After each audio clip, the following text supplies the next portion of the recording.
আসসালামু আলাইকুম। উম্মেস ওয়ার্ল্ড থেকে সবাইকে স্বাগতম। আজকে আমি গ্রামের বাড়িতে এসেছি। গ্রামের বাড়িতে এসে সকালেই ঘুম থেকে উঠে দেখলাম আমার ছোট যা ডিম কেটে কেটে একটা নতুন রেসিপি করছে। তাই ভাবলাম যে রেসিপিটা আমি ভিডিও করে ফেলি। তাই শুরু করে দিলাম ভিডিও। তো ডিমটাকে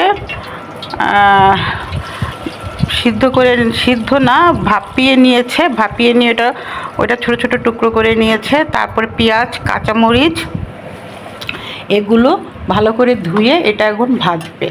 আমি হঠাৎ করে গ্রামের বাড়িতে আসা, আমার খুব ভালো লাগছে। আমি গ্রামের বাড়িতে এসেই সকালের রান্নাটা দেখছি। এই যে ডিমগুলো ভাপিয়ে ছোট ছোট টুকরো করে ও এগুলো ভেজে নিচ্ছে। ও আবার সুন্দর সুন্দর রান্না করতে খুব পছন্দ করে। সুন্দর করে ভেজে নিচ্ছে। গ্রামের বাড়ির মাটির চুলায় সব রান্নাই মজা হয়। ওর রান্না কিন্তু খুবই মজা হয়। এই যে এটা ভাপিয়ে ভেজে নিয়ে এটা আবার সুন্দর করে রেখে দিচ্ছে।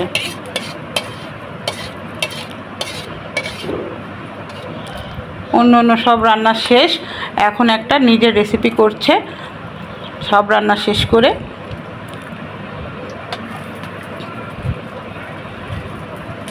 যে পেঁয়াজ কাঁচামরিচগুলো এখন দিয়ে দিবে। খুবই সিম্পল একটা রান্না, কিন্তু খেতে কিন্তু অসাধারণ মজা হয়েছিল। খুবই সুস্বাদু হয়েছিল রান্নাটা।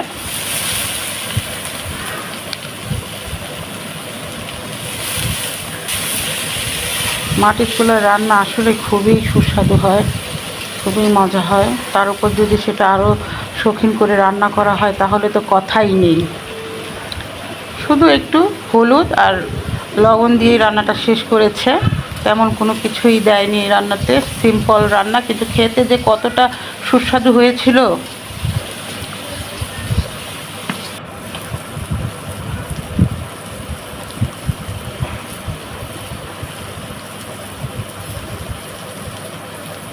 গ্রামের বাড়িতে আসলে ভালোই লাগে মাটির চুলায় রান্না করা। তারপরে সবার হাতের রান্নাগুলো খাওয়া হয়, খেতে কিন্তু খুবই মজা লাগে। আমার সবার হাতের রান্নাগুলো ট্রাই করি, খাই। আমার কিন্তু খুব সুন্দর সময় কেটে যায় গ্রামের বাড়িতে আসলে।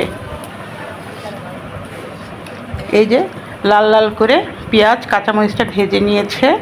তারপরে এই ডিমটা এখানে দিয়ে দিবে। এই যে দিয়ে দিল ডিমটা। তারপরে ডিমটা সহকারে ভেজে নিচ্ছে।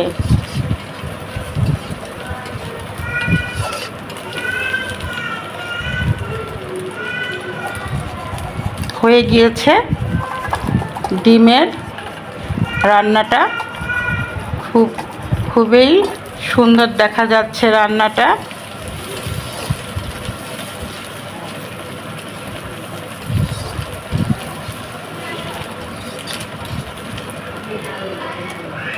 ভালোভাবে নেড়েচেড়ে নামিয়ে ফেলবে এখন।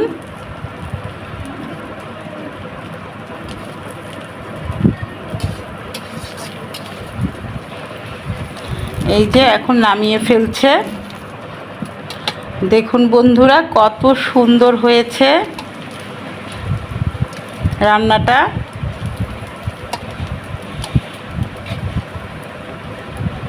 কত অল্প আইটেম দিয়ে কত সুন্দর একটা রান্না হয়ে গেল।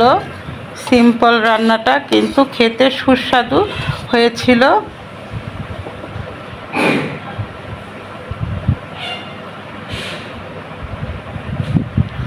ডিমটা ছিল হাঁসের ডিম। হাঁসের ডিম দিয়ে খুবই মজাদার রান্নাটা হয়েছিল।